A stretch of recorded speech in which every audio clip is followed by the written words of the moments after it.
Black Lives Matter. Since the horrible death of George Floyd, the world has changed.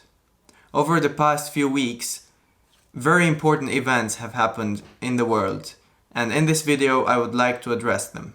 In previous videos on my channel, I stressed just how included I felt as an international student at Cambridge, and how I've never really experienced discrimination while studying there. However, racial discrimination still happens, and it's become imperative that we address this issue now. Recent events have shown us that raising our voices against racism is long overdue, and systemic racism is a problem that permeates all layers of society.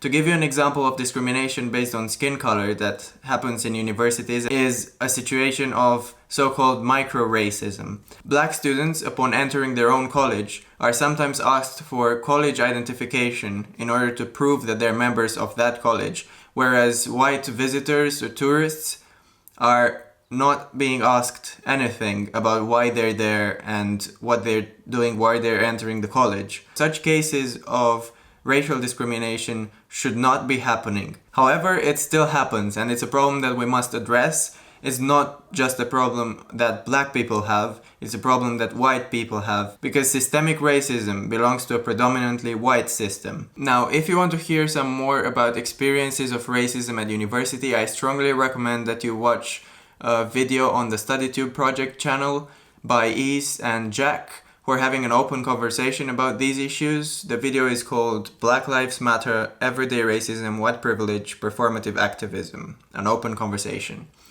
And I strongly recommend that you watch that because they're talking about these personal experiences as well as ways to combat these issues. I'll leave a link to that video in the description.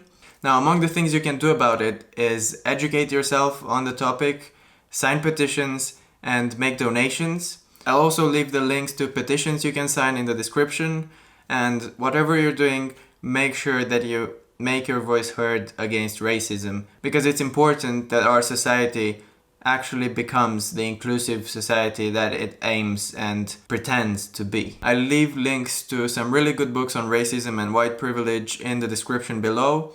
And I personally stand with the black community during these times and am strongly against injustice and racism. In the meantime, I encourage you to do as much as you can to combat racism and injustice in your own community as well.